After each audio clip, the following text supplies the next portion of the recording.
తృతీయ కాండలో ఆ త్రికూట పర్వతం మీద ప్రవేశించాడు హనుమంతుడు. అక్కడి నుంచి ఈ లంకా నగరాన్ని చూశాడు. చక్కగా బలిష్టమైనటువంటి తోరణాలతో, ద్వారబంధాలతో చాలా చక్కగా ఉంది లంకా నగరాన్ని. అక్కడ లంకిణి అని ఒక లంకా నగర దేవత ప్రత్యక్ష.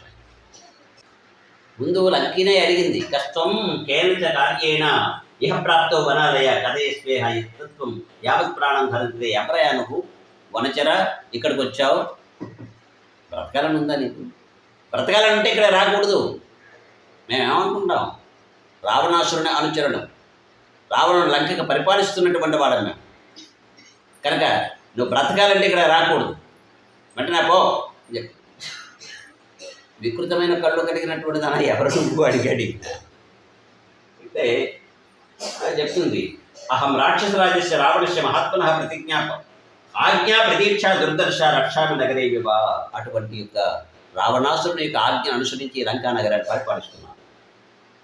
నన్ను జయించడం సాధ్యం కాదు అని చెప్పి పొమ్మన్నది. అమ్మ కొద్దితే చూసి వస్తానమ్మ అన్నాడు. నన్ను నిర్జించి వెళ్తావా అని చాచి కొట్టింది. నేను గట్టికి కొడితే ఆడదు కదా, వదిలిపెట్టేద్దాం అనుకున్నది. కొంతమంది ఆడవాళ్ళు ఉంటారండి, రావణుడి యొక్క అనుచరుడు. వీళ్ళు వచ్చి ఏదేదో వాగుతుంటారు, వాళ్ళ జోలికి వెళ్ళకూడదు, మనం ఆడదు కదా అందుకని. సరే ఆయన కొద్దిగా పిడికిని బిగించి ఒక పోటు పొడిచాడు, అంతే, అక్కడ పడిపోయింది. ఆ తర్వాత లంకానగరంలో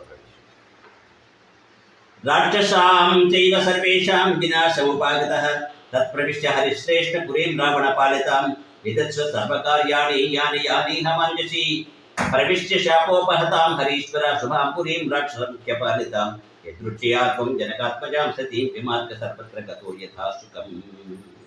దాంతో ఆ లంకిణి అన్నది, నేను శాపవశాత్తు ఇక్కడ ఉన్నానయ్యా, నీకు శుభముగు కాక లంకానగరంలో ప్రవేశించు, నీ ఇష్టం వచ్చింది ఏదో చూడు అని చెప్పి బ్రహ్మదేవుడు శాపముక్తుడు ఉన్నది.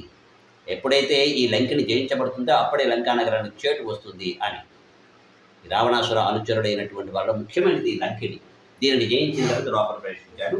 ఇత్యార్షే శ్రీమద్ రామాయణే వాల్మీకి చతుర్వింశ సహస్రకాయాం సంహితాయాం శ్రీమద్ సుందరకాండే తృతీయ సర్గః అథ ద్వితీయ సర్గః. సనిర్జిత్య పురీం శ్రేష్ఠాం లంకాం తాం కామరూపిణీం విక్రమేణ మహాతేజ హనుమాన్ కపిసత్తమః. తృతీయ సర్గలో హనుమంతుడు లంకా నగరాన్ని దర్శిస్తున్నాడు. అక్కడ రావణుని యొక్క సైనికులు దండధారులై ఆయుధాలను ధరించినటువంటి వారై లంకా నగరాన్ని రక్షిస్తున్నారు. ఇక్కడికి ఎవరు కూడా రాలేరు అసలు. పదాంగదయోర్వాపీషుషేనస్య మహాకపే ప్రతిత్తేయం భవేత్ భూమికి మైందద్విదయోరపి వివస్వత్తనుజస్య హరేశ్చ కుశపర్వణః వృక్షస్య కేతుమాదిశ్చ మమ దేవగతిర్భవేత్. ఉపదులు, అంగదులు మొదలైనటువంటి వాళ్ళు, అలాగే జాంబవంతుడు, నేను, సుగ్రీవుడు, ఇలాంటి వాళ్ళని రాగలం, అందరూ రాలేదుగా. ఇక్కడ వచ్చి మాత్రం ఏం చేస్తాం అని చెప్పి లంకా నగరంలో ప్రవేశించిన తర్వాత వజ్రాంకుశ నికాశేశ్చ. వజ్రాంకుశము అంటే వజ్రము అంటే అంకుశం అని కాదండి, వజ్రము అంకుశముగా అక్కడిది ఐరావతం. అటువంటి ఐరావతము వలె తెల్లగా ఉండేటటువంటిదట ఈ లంకా నగరం. దీక్షితాన్ జటిలాన్ ముండాన్ భోజనాంబరవాసవ దర్భముష్టి ప్రహరణాన్ అగ్ని గుండాయుధాంస్తదా.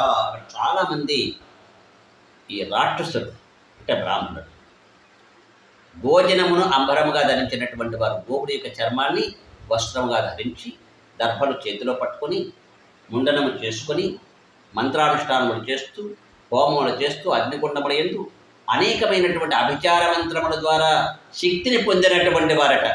అంటే వీరు యాగములు యజ్ఞములు ఎందుకు చేస్తారంటే తాము శక్తిని పొందడం కోసం. ఇది రాక్షసం. భగవంతుడిని ప్రేమించు చేసినవి కావు ఇవి. భగవంతుడి మీద ప్రేమతో కాదు, తమ శక్తిని పొందాలని.